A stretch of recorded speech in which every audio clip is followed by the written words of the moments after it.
No universo de One Punch Man, existe um herói tão absurdamente poderoso que dizem, e eu juro que eu não tô inventando isso, que ele foi o único responsável pela existência da raça humana, porque usou seus poderes para voltar no tempo e salvar o planeta de uma chuva de meteoros que iria transformar a Terra num churrasco cósmico.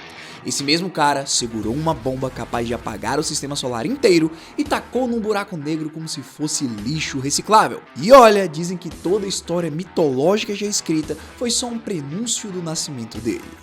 Esse homem é o King.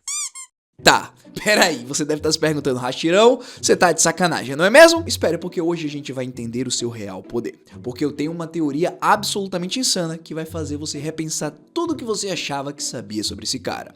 Mas calma, porque antes de a gente chegar lá, a gente precisa fazer 3 coisas. Se inscrever no canal, deixar o like e voltar no tempo, pro dia em que o King era apenas um moleque normal, prestes a encarar um monstro nível Deus numa batalha de vida ou morte. Só que a realidade é bem mais patética do que parece. E é exatamente aí que tudo começa a ficar bizarro. Então assim, pra gente recapitular, todo mundo acha que o King ganhou aquela cicatriz icônica enfrentando um monstro de nível Deus numa batalha épica. Tipo, a galera narra como se o King tivesse acordado, olhado pra morte e dito, não hoje, meu parceiro. Só que a verdade, o monstro Homem Garra de Polvo era apenas nível Tigre. Isso mesmo! Tigre, tipo o equivalente a um chefe de fase de tutorial. Quando esse monstro atacou, geral correu desesperado, e um desses desesperados era o próprio King. Nesse instante, ele foi nocauteado instantaneamente e ganhou aquela cicatriz. Fora que com isso, ele estava destinado a virar comida de monstro. Mas aí, apareceu um cara, um jovenzinho com uma cabeleira gloriosa e um punho cheio de amor ainda maior. O Saitama. E essa não seria a última vez que o careca salvaria a pele do King. Durante outras 5 ocasiões, incluindo contra o Homem Vacina, o nosso querido careca brilhosa manteve o King vivo.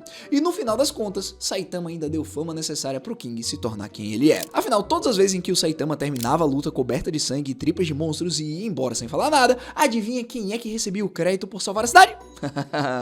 Cara, pra você ter ideia, dizem que o King usa a lua como saco de pancadas. E sim, como vocês devem estar imaginando, ele vai receber o crédito pela cratera gigantesca que o Saitama deixou lá durante a luta contra o Boros. Isso é real, isso aconteceu, e a partir desse ponto, a lenda do King começou a virar uma bola de neve do tamanho de um meteoro gigantesco. Então, começaram os relatos. O homem misterioso que derrota monstros de nível dragão por diversão. Dito isso, a associação de heróis caiu direitinho. Nem pensaram 2 vezes, eles promoveram King direto para a classe S sem deixar ele fazer um único exame. Tipo assim, imagina você ser promovido CEO da empresa sem nem ter que mandar um currículo. Esse é o nível de sorte que a gente tá falando aqui. Mas espera, fica ainda melhor, porque lá no capítulo 32, quando perguntaram pro King como lidar com a nave de matéria negra, o cara entra em pânico. O King Engine começa a rugir, e já eu te explico isso, e ele simplesmente fala que não tem nada que ele possa fazer. A nave está muito alta no céu, então é melhor chamar o Metal Knight. Velho, pra você ter uma noção, durante essa cena a Tatsumaki fica pistola e percebe nesse instante que o cara está enrolando. Mas mesmo assim, a fachada de ser o mais poderoso do mundo continua intacta. E aí, você se pergunta, como que isso é possível? Por quê? Bom, precisamos se lembrar que ele é classe S, rank número 7. Esse número aí, o número 7, é na verdade a chave para tudo isso. Essa é a fonte do verdadeiro poder do King e eu vou te provar isso agora. Olha só o que acontece quando o King tá andando na cidade M no capítulo 38. O cara não tá procurando confusão, mas o destino, o universo, os deuses, seja lá como você queira chamar, tem outros planos. Porque quem é que o King encontra? O esticador de língua. Ele nem nota o monstro no começo, mas aí o vento sopra o chapéu dele, revelando aquela cicatriz icônica, e aí, amigos, o King Engine começa a rugir. Ah, o King Engine, diga-se de passagem, é o maior golpe de One Punch Man. No papel, essa é a habilidade mais aterrorizante da série, sem exceção. Tipo, sai fora com esse papo de soco sério, o King Engine é um rugido profundo que ecoa pelo ar. É tão intimidador que faz heróis e monstros pararem no lugar. Mas a realidade é literalmente só a batida do coração do King. O cara fica tão apavorado toda vez que o perigo aparece que o coração dele dispara que nem uma britadeira. Então, basicamente, aquele rugido assustador não é o King se preparando para atacar ou soltar algum tipo de golpe especial, não. É apenas o som de um homem à beira de um ataque de pânico. Porém, é exatamente aí que o verdadeiro poder dele entra em ação.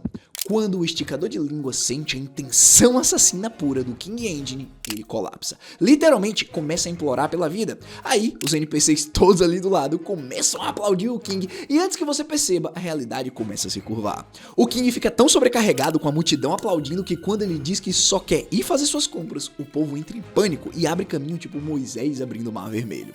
Então, pessoal, lembra que eu falei sobre o número 7? Basicamente o 7 representa a sorte completa. E aqui vocês estão começando a entender essa habilidade roubada.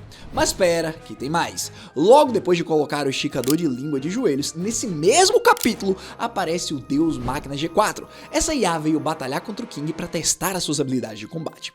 Nesse instante, o homem mais forte da Terra tá prestes a blefar que não consegue fornecer dados suficientes, a menos que ele vá ao banheiro primeiro, porque não pode dar tudo de si se tiver que segurar. Mas claro, na realidade, o cara só tava tentando aceitar o fato de que ia ter que sair correndo, resultando na morte de centenas de pessoas. Sorte dele que o Genos apareceu para impedir isso. Mesmo assim, a culpa que caiu sobre o King naquele dia foi imensurável. Então, ele foi pra casa jogar videogame, como qualquer pessoa faria, só pra dar de cara com o Saitama que invadiu seu apartamento. O careca então pergunta por que o King fugiu do G4, pensando que talvez ele seja tão forte que monstros e lutas simplesmente o entediavam.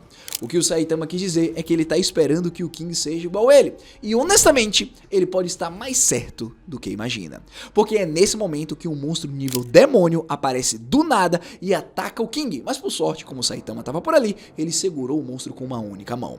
Então, o careca teoriza que monstros poderosos podem ser atraídos por ele, fazendo o King confirmar que cada vez mais monstros estão aparecendo em sua frente. Mais tarde, descobrimos que o Blast teoriza que algo ou alguém está puxando a dimensão de Deus para mais próximo da Terra, insinuando que essa pessoa é a responsável pelo número crescente de monstros poderosos.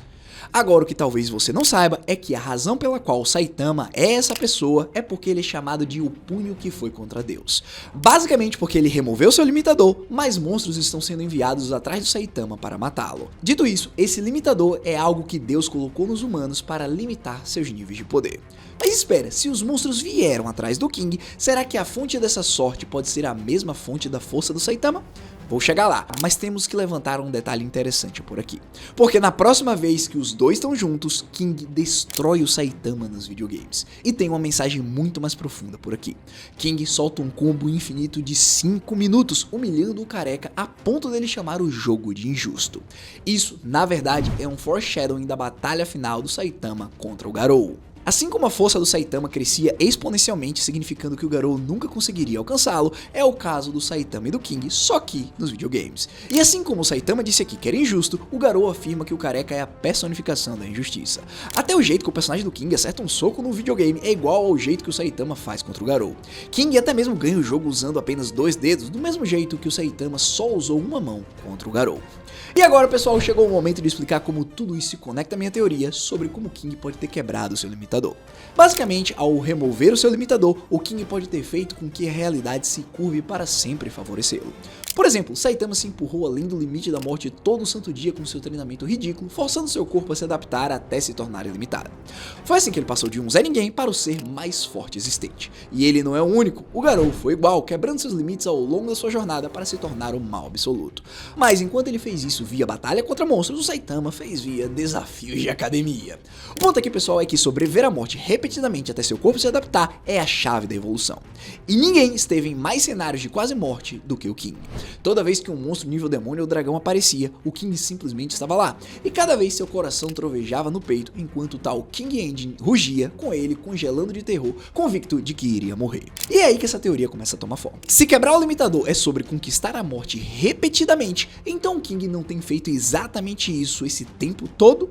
Tipo, enquanto o Saitama se adaptou construindo força limitada, o King pode ter se adaptado de uma forma completamente diferente. Seu corpo não ganhou poder bruto, em vez disso desbloqueou sorte limitada. A versão mais insana, mais hilária, mais acidental de Ultra Instinto, onde a própria realidade se curva para mantê-lo vivo e sustentar sua reputação como o homem mais forte da Terra. É por isso que o scanner de nível de poder do Imperador Criança não conseguiu ler ele, colocando o King na mesma categoria não identificada do que o Saitama. Eu lembro que no momento em que o Imperador Criança mediu o nível de poder do careca, o aparelho quebrou porque ele é forte demais. E ainda assim, o garoto já disse pro Saitama que ele precisa treinar porque ele era fraco. Mas quando o King recebe a mesma pontuação, o Imperador Criança assume que é porque atingiu o limite máximo de 9.999, quando na realidade todos nós sabemos que é exatamente o contrário. Agora vocês finalmente entenderam. Mas vamos voltar, porque também tivemos um momento em que o King encontra com quem ele pensa ser o refém, o One-Gamma, capturado pela Associação de Monstros no capítulo 113. Ou pelo menos era o que ele achava. Como o King conhecia ele, sua reputação ali estaria acabada, pois ele não iria proteger ninguém. Então, pensando nisso, ele solta o discurso mais deprimente possível, dizendo pro garoto que ele é um inútil. Se decidir ficar com ele, sua vida estaria acabada. Só iria conhecer o desespero daqui pra frente. Mas olha só como as coisas são. Aquilo não era o One-Gamma, era um monstro disfarçado, e no segundo que ele ouve as palavras do King, interpreta como uma ameaça. O bicho pensa que o King tem uma visão de raio-x e já viu através da sua transformação perfeita. Na verdade, o medo foi tão grande que o monstro literalmente desiste da vida. Ele derreteu numa poça de gosma ali mesmo, porque não aguentou o estresse. Depois desse incidente, não demoraria muito até o King retornar ao campo de batalha para salvar o dia, porque no capítulo 154, finalmente era hora de liberar o Ultimate Purgatory Hellfire Burst Wave Motion Cannon. O Imperador Criança promove isso com uma técnica secreta suprema do King, seu tal golpe matador. Pro garoto, é um disparo de energia nível Deus tão massivo que poderia ser visto do espaço. Mas, eis a realidade do que aconteceu naquele dia. Quando parecia que a Associação de Monstros tinha os heróis cercados, o King Engine começou a rugir. Isso porque pela primeira vez o King estava enfrentando monstros que não temiam sua força. Na verdade, eles a recebiam bem. Primeiro veio o Imperador Mendigo, mas bem antes de atacar, o King casualmente disse para ele tomar cuidado com o passo, pois as pedras ali estavam soltas. Para o King, isso era apenas conversa fiada nervosa para tentar ganhar tempo, mas o Imperador Mendigo interpretou isso como uma sentença de morte. Como se o King estivesse avisando que o ataque seria fútil, já que o herói classe S simplesmente ia dar um one shot nele antes que pudesse escapar da superfície regular. Então, pensando nisso, o Imperador Mendigo decide que vai expor o verdadeiro King de uma vez por todas. Claro, isso faz com que o King entre em pânico pensando que esse maluco de alguma forma descobriu que ele era uma fraude. É quando ele murmura baixinho sobre apenas ser um humano normal. Só que, pasmem, o Imperador Mendigo ouve isso, e toda sua vida passa diante dos seus olhos. É o Uno Reverse supremo, porque agora ele pensa que o King viu através do fato de que ele é uma fraude. Como resultado, o Imperador Mendigo corre para disparar uma esfera de energia antes que o King possa revelar mais alguma coisa. Porém, antes do ataque sequer chegar, o Zombie-Man surge do nada, agarra ele pelo pescoço e o esmaga no chão. Mais uma vez, a reputação do King e sua sorte insana o carregam ileso, dando a chance de lançar um ataque próprio. Só que, pessoal, para isso acontecer, todos aqueles trilhões de Black Sperm se uniram e se transformaram no Platino Sperm, um monstro de nível dragão superior. Mas como eu disse, King possuía o ataque supremo, e com ele, todo monstro é instantaneamente obliterado em menos de um segundo, deixando todos os outros heróis sem palavras. Mas surpresa, surpresa, não foi nem o King de verdade. Foi o garoto se movendo tão rápido que ninguém conseguiu registrar que era ele. Ele atravessou os monstros, cortou todos num instante e sumiu antes que alguém pudesse perceber o que aconteceu. King, só por um acaso, gritou o nome do ataque sem sentido no exato mesmo momento. E para todo mundo, pareceu que foi realmente ele quem fez. Bom, apesar de tudo, o King começou a perceber que sua sorte não era mais suficiente. Ele simplesmente não conseguia conviver com a culpa de ser uma fraude, então foi em busca de poder verdadeiro. Tentou confessar pro Bang que era um fraudador total e precisava de treinamento. Contudo, apesar disso, o Bang simplesmente disse pro King como está aliviado por ele lamentar as suas próprias fraquezas. Afinal, segundo Silver Fang, quanto mais forte alguém é, mais consciente de suas fraquezas ele se torna. E por essa razão, isso prova que o King verdadeiramente é poderoso. Portanto, o Bang fica relutante em ajudar e em vez disso, o manda pro irmão dele, o Bomb. Porém, chegando lá, o Bomb também não acha que tem nada para ensinar pro King e o manda para outro lugar. Só que, de novo, esse dojo o rejeita porque não tem nada que possam fazer e, em vez disso, encaminham para outro dojo. E antes que percebesse, o King foi rejeitado por todos os dojos possíveis. Não porque ele era fraco demais, mas simplesmente porque ele era forte além da conta. Assim, o único lugar que restou para ele foi o lendário campo de treinamento final.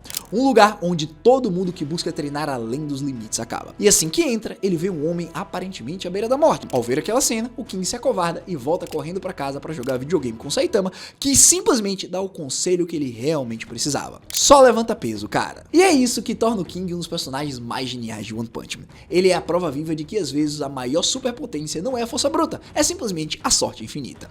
É a realidade se curvando observando ao seu redor para garantir que você nunca caia, mesmo quando você não faz absolutamente nada. E se minha teoria estiver certa, o King pode literalmente ter quebrado seu limitador, só que ao invés de ganhar uma força como Saitama ou o poder de combate como Garou, ele ganhou algo ainda mais absurdo, a capacidade de fazer a própria realidade trabalhar ao seu favor. É outro instinto mais zoeiro, mais acidental, mais hilário que existe. E é por conta disso que talvez o Imperador Criança não teria conseguido medir o seu poder. É por isso que os monstros temem o King Engine, e também seria por isso que ele sempre escapa por um triz. Não é coincidência. É evolução. E sinceramente, pessoal, no mundo onde o Saitama pode matar qualquer coisa com um único soco, o King encontrou uma forma ainda mais eficiente de vencer, simplesmente fazendo com que o universo lute por ele. Então, me diz aí nos comentários, você acha que o King realmente quebrou seu limitador ou é tudo só sorte do destino mesmo? E se curtiu o vídeo, já sabe, deixa o like, se inscreve no canal, ativa o sininho e fica de olho porque semana que vem tem mais conteúdo insano te esperando.